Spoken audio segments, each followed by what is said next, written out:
So ayan, nagbabalik na naman tayo sa another vlog. Kumusta po ang ating mga buhay-buhay sa maghapon?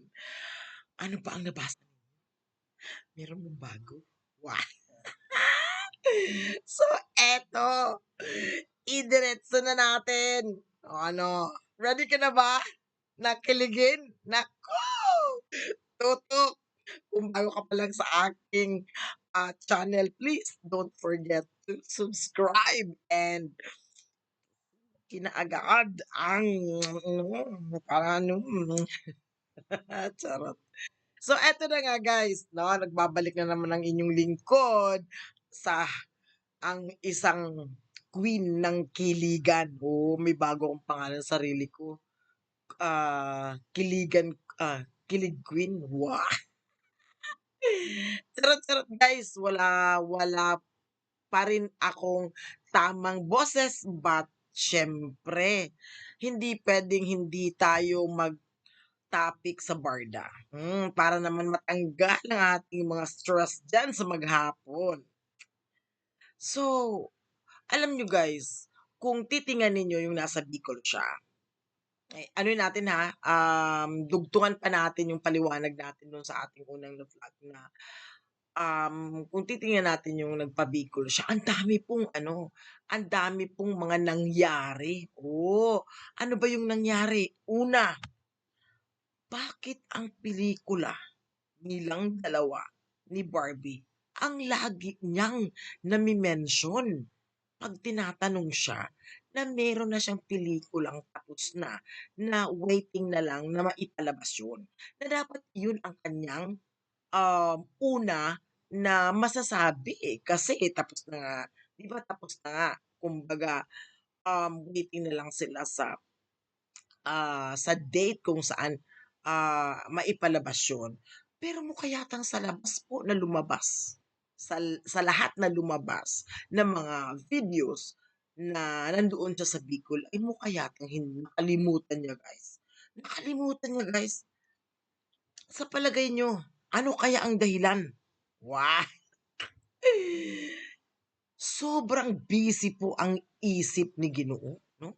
Ang ating Ginoo, ang ating cute na Ginoo, super busy po ang kanyang isip. Busy sa lahat ng mga kung ano-ano ang mga naiisip yata. Kaya naman 'pag ini-interview siya, ay bakit Barbie lagi ang kanyang nasasabi? Oo, sabagay wala namang problema. Pero siyempre po magtatanong yung mga tao na nakakaalam, yung mga naka-follow sa kanila na, bakit ang pino-promote niya yung movie nila na hindi pa nga sila nagsimula sa pag-shooting. Hindi ba ninyo naiisip 'yan? Hindi ba ninyo naiisip 'yan? Sign po 'yun na ang laman ng kanyang puso, laman ng kanyang isipan, walang iba kundi si baby girl. Si baby girl, 'di ba? At wala namang masama dun. Kaya lang siyempre ang mga marites tulad mo, ang mga marites na tulad mo, mag-iisip agad ng, bakit? But anyway, marami na po tayong, mga pinag-usapan na ang dalawa nga ay nagkakamabuti. Walang confirmation from them, hindi naman tayo nagko-conclude, pero marami ang nagsasabi, 'no? Marami ang nagsasabi. Isa na dito, etong ating bubuwit, hmm, itong ating bubuwit, hindi man daw niya matanong 'yan, kay baka jumbagin nga daw siya. Ikaw ba naman magtatanong ka ng ganyan, siyempre very unethical, 'no? Pero para sa kanya ay ano na talaga guys, um, connected na talaga sila sa isa't isa. I mean, may ano na sila, eh, may concern na sila sa isa't isa. more than, more than friends. Oh, di ba? Alam niyo guys, kahit anong katatago, may lalabas at may lalabas yan. Kaya nga eto, malay baga nila na pinag-uusapan natin sila. Wow. So eto nga guys, no, ang ating itatopic. Ang daming lumalabas na nagkakabalikan. Ha? Nagkabalikan daw ko. Big screenshots ko nga. Pero malakas kasi ang budhi abudi. Ang ang pintig ng aking puso na ito ay isang propaganda, no?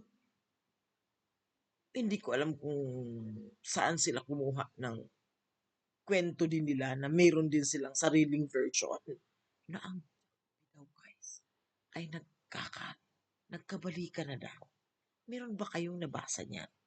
Naku guys, mas mas malakas po ang hatak sa akin.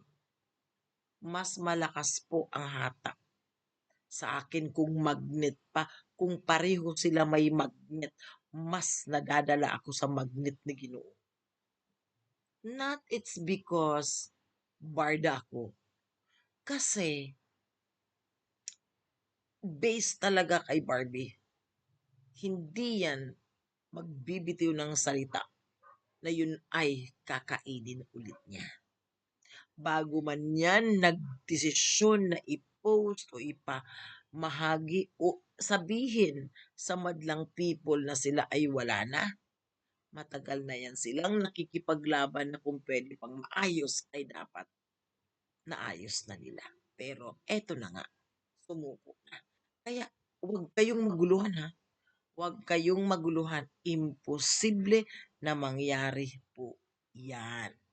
Nasabi nga sa ating screenshots, ang sabi daw ni Jack ay susundin nila ang 3 months rule.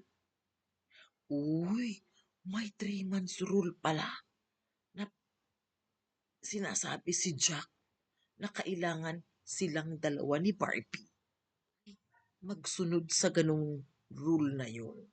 At nakasabi nga dito ang ating bubuet. hmm? May pa-request pa si X na dumaan talaga sa 3 months rule. Ang hindi niya alam, masaya na ang baby girl natin. Mhm. Yun ang hindi niya alam. Pinapatupad pa niya yung 3 months rule while ang ating bebe, no, ay nag-uumapaw na. Ang saya. Sa palagay nyo guys, sa palagay nyo, comment dyan sa baba. Mangyayari kaya ang 3 months? Sa palagay mo, mangyayari kaya ang 3 months? Pero, based dito sa ating bubuit, even, ayoko sabihin. Ayoko sabihin yun. Even yung grupo, sabihin ko na lang grupo, alam nila na susunod si Barbie sa 3 months. Kung ikaw ang tatanungin ko, sumusunod ba? Abangan ang live ko. Doon natin to. Babanatan ng reaksyon. Ayan, see you sa live guys. Mega shout out dyan sa Mahals community. Kay Sir Jason, kay Ma'am Irene, kay Bro Leo, kay Ma'am Dora, Malditang Dora, Ma'am Sachi, ayan, Ma'am Lemon Panganiban, Sir Eric, Bro Leo, Sir Jason, nag-ulit-ulit na ako. And also, si Ma'am Joros ang aking kapatid na nasa Amerika. O, diba guys? I miss you. Barda, see you sa live ko. Bye!